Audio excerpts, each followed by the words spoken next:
Good afternoon, good evening, this is John Paul Wright. I'm coming to you from Tokyo, Japan. Today I'm going to talk about Star Trek, and I just want to see the interest level of Star Trek. If you're passing by here, let me know, drop a comment. Got a nice slideshow today. I picked a few hot chicks for slideshow. I hope no one minds, because I want to try to break stereotypes about Trekkies. So basically, I'm a pretty big Star Trek fan, but not in the way that I watch all the shows, I follow the storylines, I get hyped about it, things like this. I really like the world Gene Roddenberry created, who's the creator of Star Trek, of course, and it has actually influenced things in real life, which I've gone over on this channel. The personal laptop computer, it's influenced the cell phone, sliding doors to the supermarket. All these people that invented these things were into Star Trek.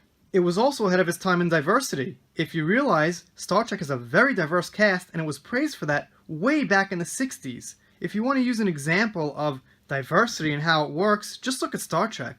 Now, I gotta throw this out there, and anybody who's into Star Wars will be able to follow me here about J.J. Abrams and why I like J.J. Abrams better than Rian Johnson and Kathleen Kennedy. It's because I personally liked J.J. Abrams' Star Trek movies. That's coming from a Star Trek fan.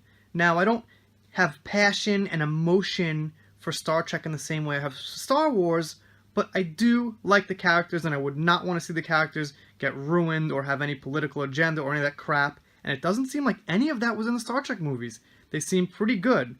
I'm sure the hardcore fans had complaints. I don't even know what those are, but the point is, I enjoyed them, and there was one key thing that JJ or whoever wrote the movie, sorry I don't know all the details, but who JJ and whoever wrote the movie made it an alternative reality. Meaning, if you really didn't like what the hell was going on, at least you could say, hey, this is an alternative reality. It's not exactly what happened with the characters I know and I love.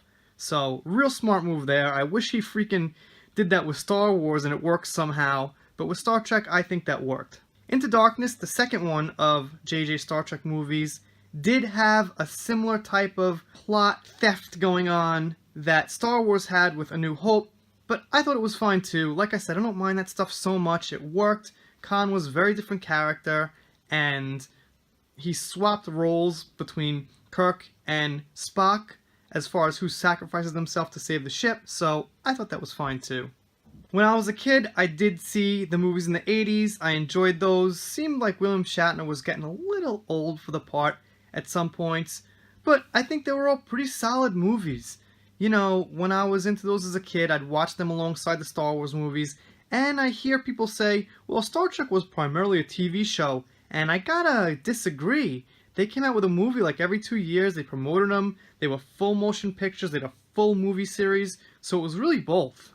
And again, getting back to Gene Roddenberry and being ahead of the times, just his whole prediction on how Star Trek was, he looked at the world in the 60s, and there probably wasn't so much diversity in the 60s in the States, but he said, hey, if this takes place 500 years in the future, I bet everyone's going to be diverse and everyone's going to be in every position in life. And he turned out to be right, because the way it's looking is the world is getting much more diverse. There's all different people of races and colors in all different places.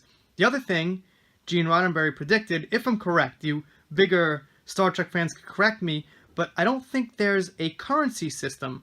What his belief was currency pretty much ruins the world, and eventually people are going to drop currency and people are going to do jobs for the sake of doing them, progressing the species, and having the human race move on. And that's what I keep saying over and over to people in my real life, is that war won't go away if money exists. That's it. So you can't say stop war, no war, stop war. Without money, then there will be no war. So it's pointless. Because somebody makes weapons. Weapons are very expensive to produce, and someone has to buy them.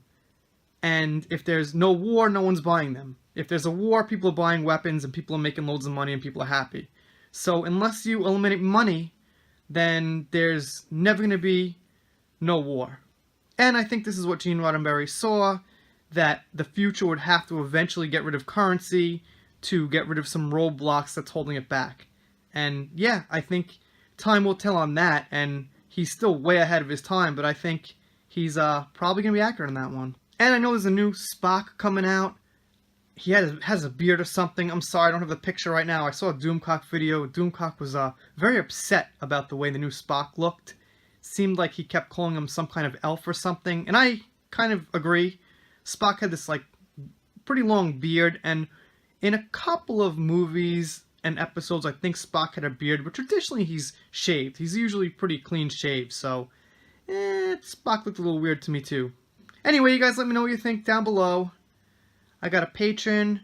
I do shoutouts, special thanks. Normally doing Star Wars, a lot of Captain Marvel lately. That'll eventually go away. So lots of Star Wars, mainstream, entertainment, stuff like that.